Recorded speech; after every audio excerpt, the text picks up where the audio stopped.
I'm Aislinn Green, and this week on Unpacked, we are exploring the best off-season outdoor adventures. Because in the Northern Hemisphere, at least, it is spring. I'm recording this from Washington, D.C., and the cherry trees are just beginning to blossom. It kind of feels like the earth is waking up. So today we're going to hear from two experts in outdoor adventure. They'll share their thoughts on the best places to hike, ski, cycle, and more in the Northern Hemisphere's spring and fall, but also some surprising places to travel this summer. First up is Cindy Hirschfeld, a Colorado-based writer and big-time skier who has specialized in outdoor adventure for the past 25 years. Cindy is a frequent contributor to the New York Times travel section, and she authored the book Canine Colorado. Cindy, welcome to Unpacked. I take it by that title that you have dogs. I do. I have two dogs, and they are my outdoor adventure partners everywhere that I can have them. Would you mind just telling me a little bit about your relationship with the outdoors, how it developed over the years, and how you made this essentially your career? I mean, that's amazing. Yeah, I've loved being outdoors all my life. And so, many of the stories I write are about outdoor adventure and a lot of my personal travel too. I design around outdoor adventure. I'm an avid skier. That's one of my main things. So I do that at the resort, in the backcountry, at cross-country ski. And when there's not snow to ski, then I love to hike and climb peaks. I ride both my mountain bike and gravel bike. I love being on the water, which isn't as common in Colorado. I do get in some stand-up paddle boarding, but if I'm traveling elsewhere with big lakes, I love getting out. I love swimming in freshwater lakes. And I'm not much of an indoor exercise person. I've tried it and it just doesn't stick. So this is also in addition to being recreationally something I love, getting outdoors is my gym and my exercise too. So we are particularly interested in, these quote unquote softer adventures, cycling, hiking, etc. So for travelers who love to travel in this way, or maybe for people who are new to it, where would you send people in Colorado and outside of Colorado? Spring is a great time for skiing because the weather is warmer. You can sit outside on the deck and have, margarita at lunch or something. And especially out in the West, there are areas that stay open into May. In Colorado, Breckenridge and Arapahoe Basin, Utah, Snowbird often stays open into May. A couple areas of California, Palisades, Tahoe, and Mammoth. And then up in Canada, in Alberta, where I just visited in January, Banff Sunshine Ski Area and Lake Louise both stay open until May.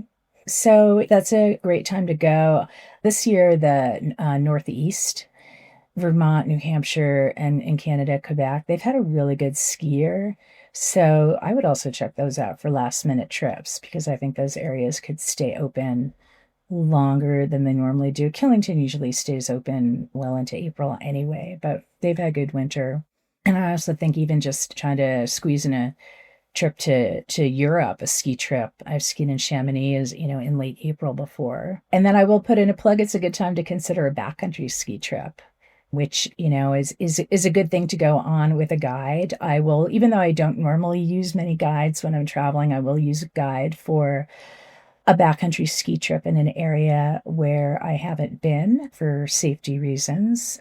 A couple years ago, I did a great hut-to-hut backcountry ski trip in the San Juan Mountains in southern Colorado, which was magical. And I'm heading to Iceland in a couple of weeks to go on a backcountry ski tour there. And I've never been to Iceland, and I can't think of a better way to go and visit that. But spring is also a great time to go biking, whether it's road biking, mountain biking, gravel riding, especially in areas where it might get too hot or uncomfortably hot to bike in the summer. Moab, Utah is kind of a classic one for that. It does get pretty busy in the spring. That is one caveat. There's a little town in very, very southern Arizona called Patagonia, which has a really great gravel biking scene that got started a few years ago. And they have a bike shop and a lot of routes, and a really good community has sprung up around that. I will spend time out in the Utah desert in the spring doing canyoneering trips, which is something I enjoy. And It's a good time to visit Central America in the spring. I've been to both Costa Rica and Nicaragua in April, May, and it's just the tail end of their dry season there. The rainy season usually starts sometime in May. So it's a time when you can still be outdoors without getting sopping wet. Yeah. And it's not their high season. So, a few less crowds, not quite as expensive. And one of my favorite trips that I've done, it was quite a while ago, but it was in May to Namibia, which is just north of South Africa. And a lot of it is very desert-like. The landscape is similar to Utah. And there's hiking. There's, of course, incredible wildlife viewing. But I also did a backpack there for 4 or 5 days just with friends. Oh, wow. Along a place called the Fish River Canyon, which is kind of like their Grand Canyon. It's immense. And you hike down this river and you baboons around and different wildlife, and it feels very, very remote. So that was a great spring trip. That's a really fantastic set of and diverse set very, of very, suggestions. very. Oh, you know what? Okay, there's one other place I wanted to mention, and it's in Colorado. And it is a perfect place to get both skiing and mountain biking in one day, if you want. And that is Grand Junction, which is far west Colorado, almost at the Utah border. And it's a, sizable town. They have an airport there. And Grand Mesa, which is the world's largest flat top mountain, is just outside of Grand Junction. They have an amazing cross-country trail network up there that it's so high elevation, it's like 10,600 feet, that you can easily ski there until the end of April, and they will keep it groomed. And then you can go into town, and they have great mountain biking trails accessible right from town. The river runs right through it, so you can go fishing or boating or paddleboarding. And then the town itself has gotten a lot more vibrant with some new hotels and restaurants, and wine country is right next door, Colorado wine country. So it's a really great, it packs a lot for its size. Well, you have covered ski towns quite extensively. Is there anything else that you would want to add about interacting with these places outside of their primary season? Mm-hmm. With ski areas, they've really evolved for summer in the last, I would say, 8 or 9 years. And that is because Congress passed an act in 2011. They called it the Ski Area Recreational Opportunities Enhancement Act, which is a mouthful. But then a couple of years after that, the U.S. Forest Service also updated some policy guidelines. So between the two of those, it made it less cumbersome for ski areas to request development for the summer. So that meant that now they're able to offer more than just the scenic chairlift ride. So that's led to the development of a lot of different trails for hiking and mountain biking. You see places with mountain coasters and zip lines, and a lot of summer events like trail running races or mountain bike races, and also stuff at the bottom like, food festivals and beer festivals and concerts and stuff. So it does make it fun that you can go and do your outdoor thing on the mountain during the day and then, come down at the end and eat and drink or listen to a great band. I had no idea it kind of dated back to a very specific and bureaucratic Yeah, that really effort. opened the door for places to, some of them had started doing some cool. kind of development, but I think those resorts were on private land, so they didn't have to go quite through the same permitting thing. What would you say about summer adventures like in the Southern Hemisphere or maybe other places that people aren't typically thinking of as a summer outdoor recreation destination? So, summer in the Southern Hemisphere is going to lead me back to one of my favorite things, which is skiing. I've been to Chile twice in the summer, and I've been to New Zealand in the summer. I mean, I'm talking about our summers. And, so both those times are winter. And in New Zealand, I went there with my husband. We spent a week in Queenstown, and we were able to ski at 4 different ski areas. But then we rented a camper van And we drove around the South Island for 2 weeks. And as we got farther north on the island, it got warmer because we were getting more toward the equator. So once there, we were able to hike. We were able to go sea kayaking. I remember a long hike we did in the pouring rain, which they consider great weather to go hiking in. So that was another destination that had a real variety of things that we could do. From the skiing to, like, we went and did a boat ride where we swam with wild dolphins, and it was, just amazing. Yeah. And in Chile, I've been to a couple of different ski areas there. One's called Valle Nevado, which is pretty close to Santiago, and another is called Portillo, where you go and it's just one hotel you stay in all week, and it's kind of like a cruise ship atmosphere in a way. But then we went to this really charming lakeside town called Pucón, and there's a big volcano there, and I was with a group that we climbed and skied down the volcano, which is not as extreme as it sounds, really, and then went to this great hot springs resort that we literally were able to ski to. So yeah, there's a variety of adventures, and just when you're going in the southern hemisphere, remember that the farther north you head, the warmer it gets. Well, I'd like to get super practical if you have outdoor plans and if you want to spend any time in urban areas. How do you navigate packing for outdoor recreation, especially if there's gear? And do you rent things when you travel? How do you handle that? I mean, starting when I was in college, I spent a semester in France, and I would travel everywhere with my friends. And I had this little orange duffel bag, and if I could get 2 weeks of stuff, that was a major accomplishment. And that's still in my mind, all these years later. Yes, totally. Yeah, if you can rent the bigger gear, if I'm going somewhere, say to ski, and it's only going to be a couple days and then I'm going to be doing other things, I will try to rent skis there, but I will bring my own boots because that is harder to get a good fit on. And for biking, I have packed my bike before, which means taking it apart and sticking it in a bike box and packing. It's a pain. So, for example, I'm going on a bike tour this summer with some girlfriends from here through the Netherlands and Belgium.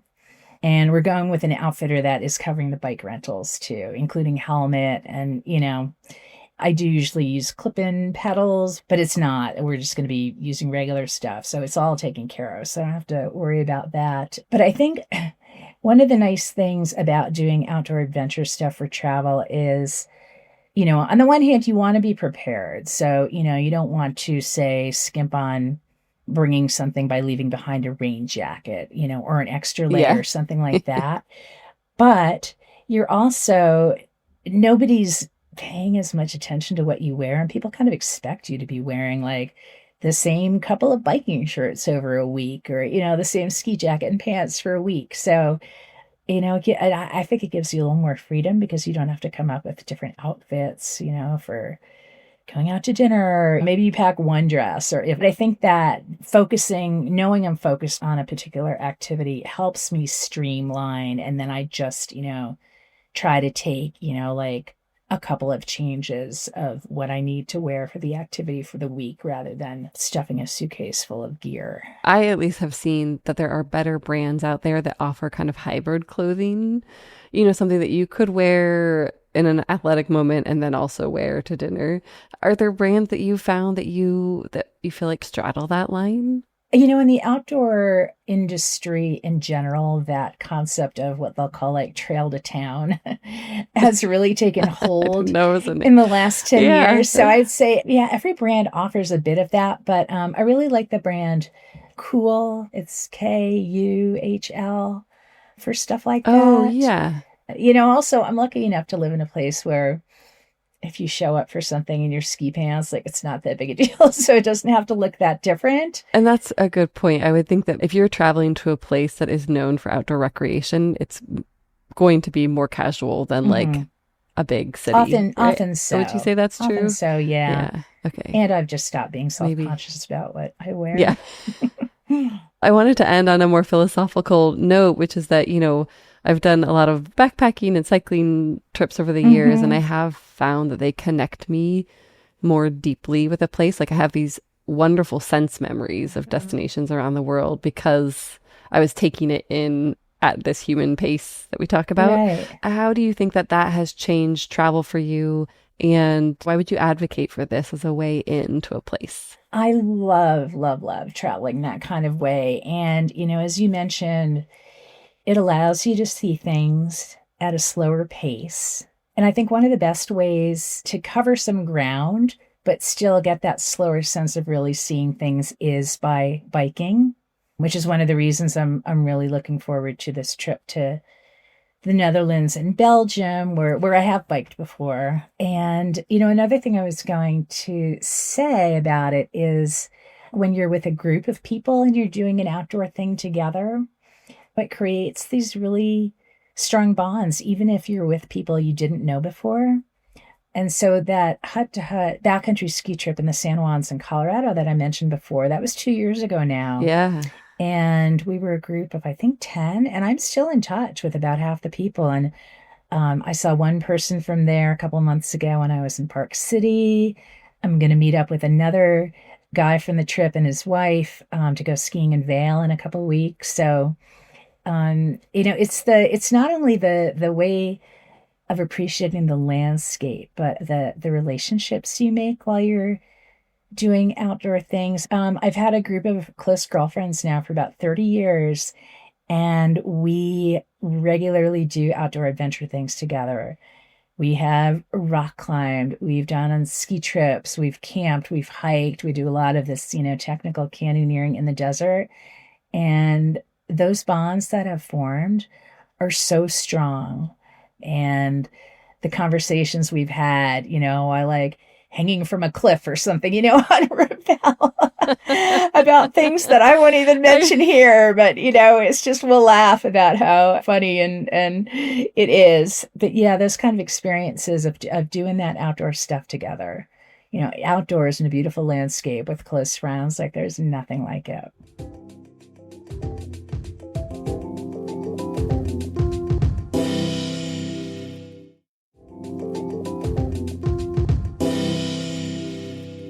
We're back with Miles Howard, an author, journalist, and trail builder based in Boston. Miles is the founder of Boston's 27-mile walking city trail, and he writes a weekly walking newsletter called Mind the Moss. Miles, welcome. Can we start by having you share some of your favorite things to do, both in the Northeast and beyond? I think if I have one through line for all my favorite activities, it involves traveling on foot in some way, whether it is hiking, doing something that's more like a gentle walk, a run, being on snowshoes or cross-country skis. I absolutely love exploring the outdoors at that kind of meditative pace where you can really start to sense some of the more subtle details in the landscape, even some of the aromas that you find during certain seasons, especially this coming spring and mud season when the earth is basically thawing and waking back up. I absolutely love that. And, what's even better is when you compare that really pristine exposure to the outdoors with a really wonderful restaurant or hotel or museum or anything in the area that really illuminates the local culture. So I really love that kind of duopoly of experiences when it comes to travel. I just went snowshoeing for the first time last month, and I loved it. Oh, where'd you go? And it's so... I'm based in California, so we went up to Tahoe, and it was hiking in the snow. I mean, yeah, it was very straightforward, but also so tranquil and it's funny because snowshoeing kind of changes your footsteps and your gait a little bit too. So it's almost like learning how to walk again at first, but then once you get into it, it's so heavenly. Yeah. Right. For people who like to explore in this way, do you have favorite parts of the world, favorite activities? I don't know, favorite trails? I mean, I am biased, of course, because this is my home base, but I really do love the northeastern region of the United States and also northeastern Canada as well, because the amount of environments that you find in a relatively concentrated area here is just mind-blowing. I mean, we have beaches, we have forests and mountains, wetlands, and really amazing cities, too, that also offer access to a lot of these activities as well. And I lived on the West Coast for several years, which I'm also a huge fan of. I was in LA for that period of time, one of my favorite cities in the world, not least of which is because it has incredible mountains nearby, too. But, one major difference with the Northeast that is ultimately why I chose to settle here is, in a lot of parts of the United States and the world, you have to drive a really long distance to get to a type of landscape that really makes you feel like you've entered a different world, like you are happily out of your element. And, in that same driving time within the Northeast, you can go through like three different environments like that. So it just leads to a broader range of accessibility when it comes to outdoor areas. But that being said, I do have some particularly favorite destinations that are a bit more far flung. One of them, and this might sort of be surprising at first, given that we're talking outdoor recreation here, but Berlin and the area around it is absolutely one of my favorite places to be because the city is actually surrounded by immense woodlands and lakes. And there's actually a trail that's nearly 280 miles encircling the city that visits about 60 of those bodies of water. And you can get there from the city center by just hopping on the Deutschbahn rail and going to a point along the trail, hiking to the next station, and then coming back in. So it's one of the only places in the world where you can basically through hike by day and then go clubbing at night and everything. Oh my God. I love that. So that's one of my top places as well. But when it comes to a region that really is near and dear to me that I know very intimately, I would say that New England and the American Northeast is really at the top of my list. Are there particular parks or areas within the Northeast or in Northeastern Canada? I'm curious about where you like to go and where you might recommend for travelers. So, it is the place that many people think about immediately, and it actually is an incredible off-season destination, but Acadia National Park in Maine is truly like nothing else I've seen before. Not just the marriage of both the oceanic seascape and the mountains, but also the ingeniousness with which how the trails there have been constructed. They feature these incredible rock staircases, some really fun adventure elements like iron rungs and bridges. And the trails also have a range where pretty much hikers of any ability, including hikers who might have mobility limitations, are going to find really interesting things they can do there that show off the local ecology. And because it's a national park, it is one of the most popular destinations in the Northeast, but that real wave of visitation runs from June through early September. And if you go in the fall or in the spring, it is a whole different level of immersion because you're going to find fewer crowds. Most of the trails will still be open, and it's just the perfect time to roam and discover the uniqueness of that ecosystem on Mount Desert Island. When it comes to northeastern Canada, one of my favorite places is Prince Edward Island. They have this trail called the Island Walk, which basically runs the entire coast of the island in one big loop.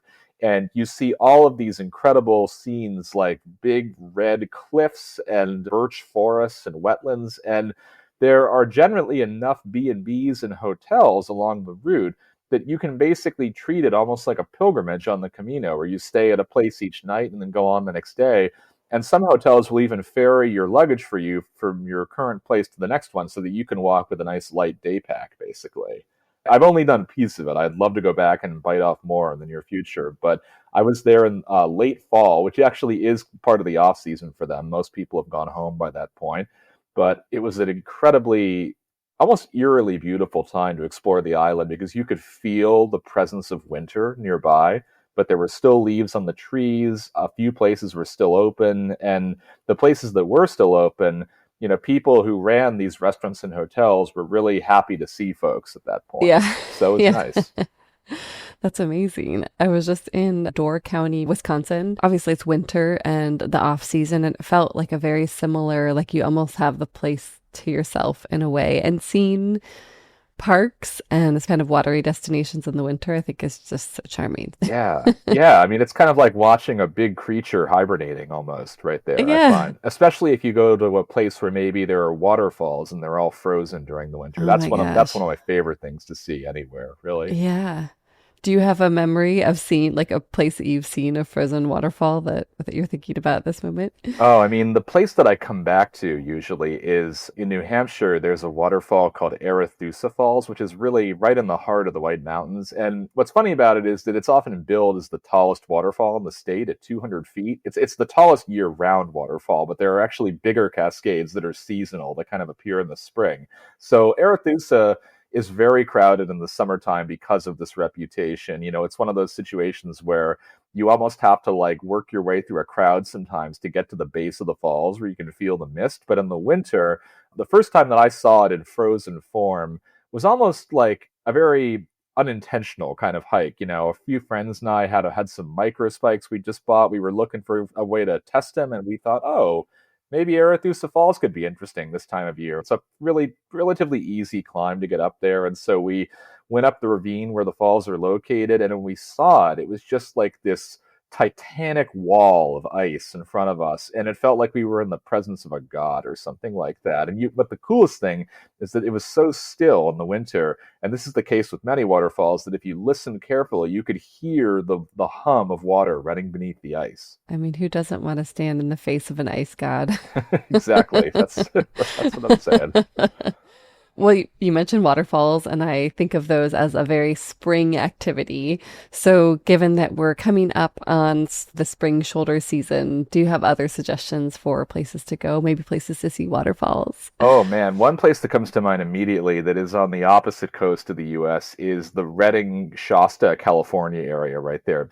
Due to the history of volcanic activity in that region, which, really reshaped the land many, many years ago, there is just a smorgasbord of waterfalls in that region that really are at a scale that, for someone coming from the Northeast or the Midwest is mind-blowing, truly. I mean, these are gargantuan cascades where, the level of water that is contained in some of the plumes is simply incomprehensible.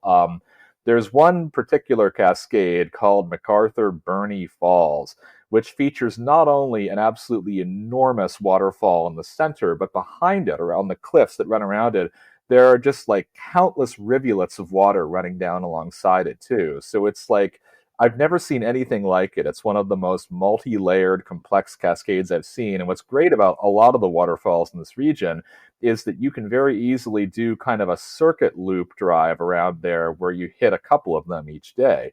And the last time I did this, which was in 2019, I basically used the town of Redding, which has some very good food and drink options, as my base camp.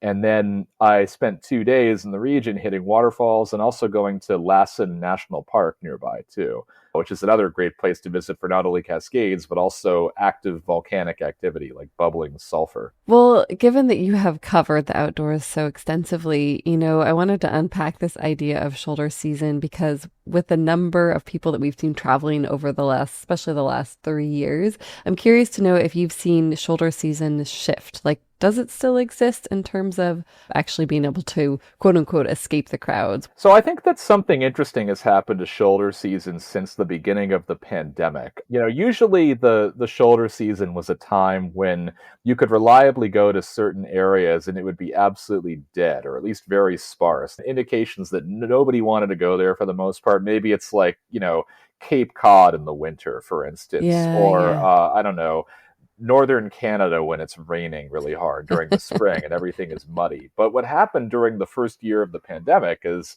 I'm sure we, both remember quite well, is that because of the stay-at-home restrictions that we dealt with for several of the first months right there, when those travel restrictions loosened, there was such a thirst among people to go places and to burn off that energy they'd stored from being pent up and stressed out all this time, that travel kind of soared for several months right there, including into the shoulder seasons in many places. I spent a lot of time in New England in that first year because I was working on a guidebook about New England road tripping that I had been hired to write just before the pandemic began. You know, during the end of mud season, when it was still rainy and the snow was thawing, I went up to the White Mountains and other places where, people generally avoided during that period, and they were packed. I mean, even during the April and early May weeks right there, the trails in these regions that were still thawing were seeing record visitation numbers right there. So it was something that I think initially was born out of desperation, but I think it showed a lot of travelers that actually there's a lot of beauty to be savored during the shoulder season, even if you have to work a little bit harder to see it in some cases, even if you have to bring a little bit of extra gear with you. And I think that since then, I've seen things kind of revert back to a version of busy and non-busy seasons that's a little bit closer to what pre-pandemic life was like. But I will say, as someone who loves off-season travel and often, plans trips for it, it's a little tougher now to kind of get those great hotel deals and everything because more people are aware of the opportunity here. I do think we still have shoulder seasons. I just think that it's a little less of an extreme contrast than what we saw in the pre-2020 years now. Yeah. And maybe it's not the worst thing that we spread our travels out, and it's not so much that's focused on summer. But speaking of summer, what might you suggest for people looking to travel in the summer? Maybe they're, forced to travel then because of school calendars, but maybe they want to go someplace that's, I don't know, more surprising, more off the beaten path, but still have that dose of outdoor adventure. Summer is getting so sweltering and muggy in many parts of the world and the US right now that I've been hearing more and more people say that what they're looking for in summer travel is actually a bit of a relief from that in some ways, which is to say, finding a place to visit that's not going to be cold necessarily, but where that level of summer heat is a little bit less intense, so you can more readily spend time outside extensively. And I mean, two places are on my radar right now when it comes to destinations for a possible coolcation, as people are calling it, are Winnipeg in Manitoba, Canada, which is the capital of the Prairie Province, right on the heart of the country right there. It sits right at the convergence of these two rivers, and those parks surrounding the rivers right there, which form a really big green space ecosystem throughout the city, are just like the place where everyone gathers and congregates during those months right there. There are picnics, concerts, art events, people paddling around, you name it. And it's a really gorgeous time to witness that. The other place that comes to mind where I've actually spent a fair amount of time is Scotland. When we think of Scotland, we think of cold, rainy weather, but the summers there are actually quite temperate with a lot more sun. Yet you're obviously going to get some storm clouds here and there, but I've spent a fair amount of time both in Edinburgh and also the Pentland Hills nearby, which is an incredible elevated landscape with great classic hiking trails that really make you feel like you've stepped back in time. You're often going through livestock areas. One of the great things about Edinburgh in general, in that whole region, is that there are so many historic walking ways that you can follow either through the city or into the hills around it right there. Do they have through hiking that you could do? Is it more like you base yourself and then go out on day hikes? There are definitely a lot of cross-country trails in Scotland that one could do, and the closest thing to a B&B system that I'm aware of is a series of rudimentary huts called the bothies in the countryside, basically, and they are not quite, it's not the sort of thing where you go in and there's a bunk room and an innkeeper or anything. These are very much like shelter, like cabins where you bring your own food and bedding and everything. They're rustic and people like them that way. That's one way that people will break up a multi-night trip going through the Highlands generally. This is a little bit further away from the Edinburgh area, but I know that those huts are certainly one of the mainstays for overnight travel there. And of course, there are other historic walking ways that go across Scotland and parts of the whole UK too, where you do have the option to pass through villages where one could find accommodation too. How cool. I know that they have a system like that in Austria too. We did a story on it many years ago with, I think more terrifying heights in the mix. I mean, actually, the huts that they have in the Alps, both in Austria and Italy, were the inspiration for a series of backcountry huts in New Hampshire in the White Mountains that I used to work in back in the day before I became a full-time travel writer. So that influence has definitely spread to a lot of parts of the world now. What about fall? We've talked a lot about spring, summer. That's historically another window for, shoulder season travel. Are there places that you particularly love in the fall? I mean, I'm sure the Northeast is beautiful come fall. One place that comes to mind, both as a specific region and as a kind of broader theme, is the Maine coast, or really the entire coast of the Northeast in the fall, because one of the most peculiar things I've found in this region is that when people think about fall foliage spectating and all the activities that people kind of clamor for then, they solely seem to associate it with the hills and the mountains, basically, like, treating it like an inland activity, because we seem to have this compartmentalization in our heads that the coast is a summer thing, basically. You go there to swim and eat lobster, and then as soon as things get cold, you leave it behind, basically. And I've never understood that, because the combination of the seascape and the foliage turning golden and auburn in that season right there is incredible. I mean, some of the best fall foliage sightings that I've had have been from boats going along the coast right there, where you get,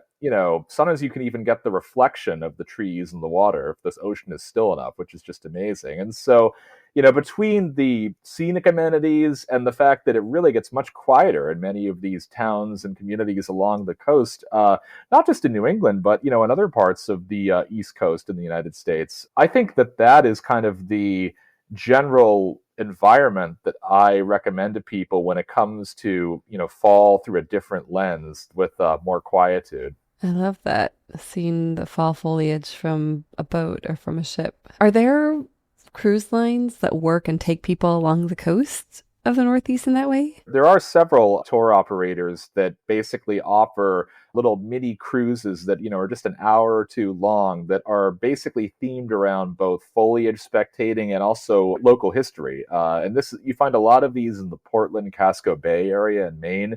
Up in Rockland, which is a really great town kind of in the mid-coast region, you can sometimes find operators who do tours like this as well. And, even a tour that doesn't necessarily advertise itself as a foliage tour, like many of the boat tours that offer service to the Boston Harbor Islands, which are spectacular, by the way, and really overlooked, you're still going to see a lot of foliage if you do that in October. So it's kind of like a secondary bang for your buck element. And that, listeners, concludes this week's dive into outdoor adventure. In the show notes, we've linked to all the adventures Miles and Cindy recommend, as well as to both of their websites, newsletters, and social media handles. Next week, we'll be back with a behind-the-scenes look at Afar's 2025 Best New Hotels list, featuring Deputy Editor and Hotel Pro Jennifer Flowers. It's so interesting how many projects these days do prioritize immersing us into local culture. So one that comes to mind is in Saudi Arabia. It's called Dar Tantoura, the House Hotel. It's located in Alula, Saudi Arabia, which is this new tourism development. But Dar Tantoura is special because it's actually built into centuries-old mud brick houses. So you are literally living inside of these ancient homes. And the other part that is so incredible is that it's lit only by candlelight. There is no electricity, so you are fully immersed. Like, you are going back to another time and place when you stay there. Ready for more unpacking? Visit afar.com and be sure to follow us on Instagram and TikTok. We're at Afar Media. If you enjoyed today's exploration, I hope you'll come back for more great stories. Subscribing always makes that easy, and be sure to rate and review the show on your favorite podcast platforms. It helps other travelers find it. And if you want to ask a question or suggest a topic for coverage, you can leave us a voicemail at the link in the show notes, or email us at unpacked@afar.com. This has been Unpacked, a production of Afar Media. The podcast is produced by Aislinn Green and Nikki Galteland. Music composition by Chris Cullen. And remember, the travel world is complicated. We're here to help you unpack it.